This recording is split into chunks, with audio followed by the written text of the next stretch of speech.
As high-stakes diplomatic efforts gather momentum between the United States and Iran, one country that cannot be ignored in this equation is China. Beijing's influence, backchannel engagement, and its growing footprint in West Asia increasingly becoming visible. I'm joined by Andrew Leung, chairman of Andrew Leung International Consultants, to decode what is happening in West Asia. Thank you so much, sir, for joining me. My question is that on Saturday, there's a very important meeting that is going to take place in Islamabad. Will peace prevail in West Asia? Well, it's easier said than done because I think both protagonists are making maximalist demands. The United States wants to conquer Iran and subjugating any semblance of self-defense, but whereas the Iranians are capitalizing on their stranglehold on Hamas.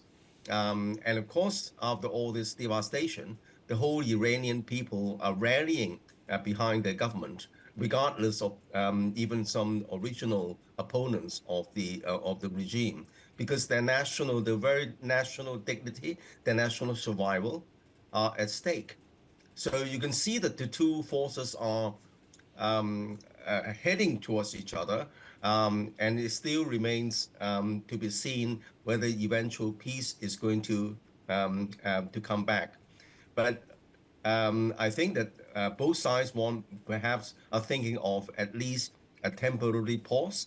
But even with a temporary pause, both are looking for deliverables for their political constituency. For Trump, the coming midterm elections, he wants to buttress his narrative of a victory, a complete victory over Iran, along with its Israeli allies. As far as the Iranians are concerned, they have now discovered the effectiveness of this Hamas stranglehold, and they're trying to making maximalist demands of instituting a toll system, and of course, in a way, even ignoring some of his Arabian neighbors. So what's your assessment? One, what role the China is playing? And second, why is Pakistan taking a lead in this entire issue? What has prompted them? Well, first of all, as far as China is concerned, China is in a way an innocent bystander in the beginning, because China's economy depends on a peaceful trading environment in the world, so they can continue to trade. And China, of course, the Belt and Road Initiative links China to its other economic partners. And of course, China is a net energy importer. It's the largest customer for energy. About 40% of the energy coming from the Middle East, even though something like 15% coming from Iran. But fortunately, China thought long and hard on this a long time ago, and therefore pivoting towards renewables, not just because of climate change, but because of national energy security. And at the moment, something like 40% of China's electricity supply is now accounted for renewables. So, and also a lot of oil coming from Russia bypassing these problematic areas. And some energy from the Middle East is passing through pipelines, bypassing the Hormuz. And of course, China is a friendly ally with Iran, and some China-bound shipments were allowed to pass. So I think China is relatively insulated, but it's affected because of China's dependence on trade. And the whole world is now, the trade is going down, and it affects China's economy, in addition to domestic challenges. Okay. Do you think that the real rivalry between America and China is about oil being traded in yuan? In 1970s, the shift took place. The dollar, which was pegged against gold, shifted towards petrol. And now the yuan comes into play, and that is leading to a great global rivalry because it undermines the American hegemony. Well, this is really the Achilles heel of American dominance. And I think that President Trump and the whole American body politics will not allow that to happen. but they don't have to use any force because there is no replacement for the dominance of the US dollar. The dollar is deeply embedded in international financial markets. It's the world's freest traded currency. The renminbi is way, way down. There is no way that the renminbi could replace the dollar. However, I think there is the rub. Because the dollar was originally founded by the petrodollar syndrome, and that went back decades ago when the United States was the largest energy customer in the world. So it's the Middle East's biggest customer, but now no longer. The United States doesn't buy any oil from the Middle East. Is in fact itself is a major oil exporter. It's a competitor. The biggest customer in the world for Middle East oil is China. So the Middle East is pivoting towards China, but you look at it when the Middle East is selling oil to China and buying a lot of products from China. Why do they need the US dollar? But on the other hand, the US dollar is not their dominance does not depend entirely on oil trade. Of course, it's financial markets and so on and so forth.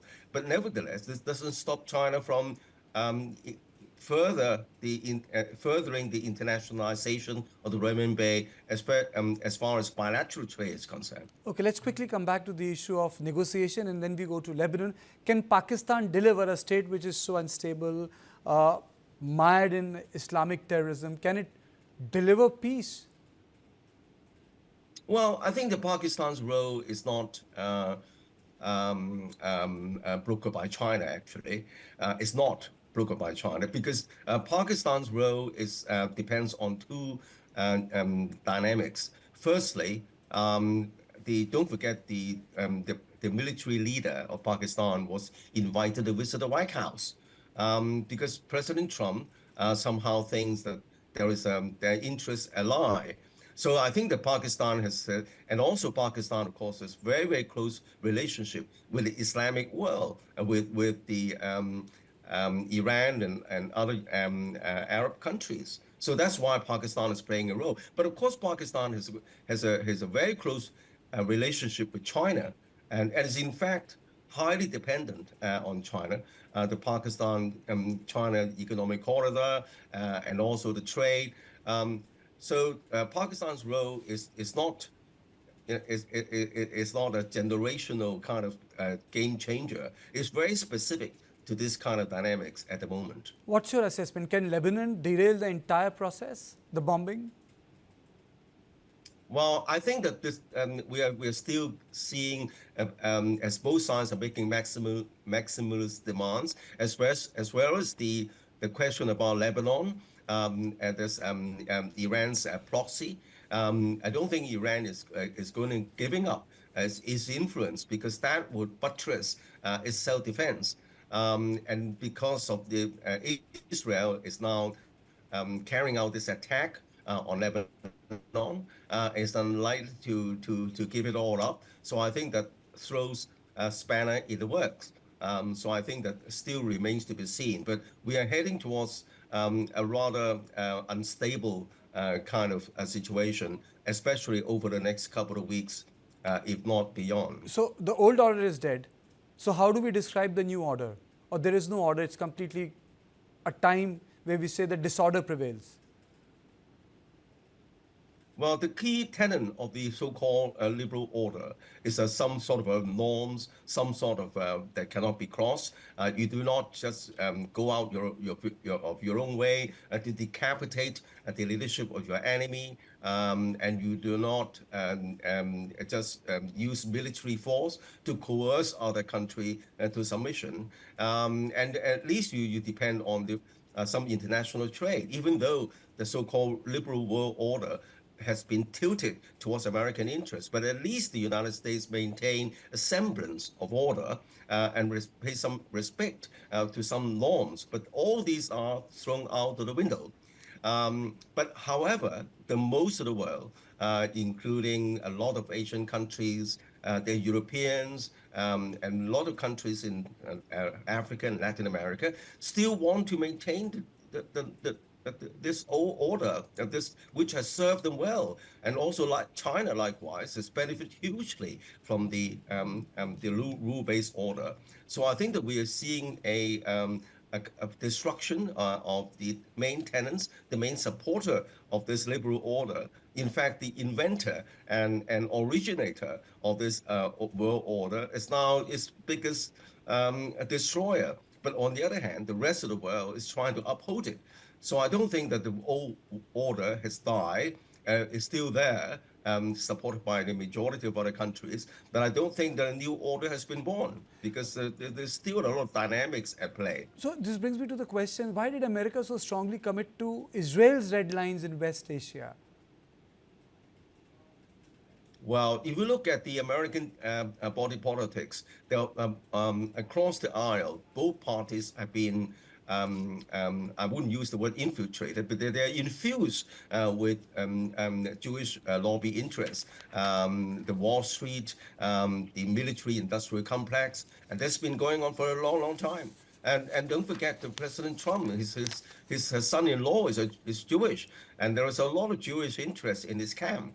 And this has been going on for a long, long time. And that's why you can see that Netanyahu has been almost dictating the American foreign policy. But of course, Trump is trying to push it back a little.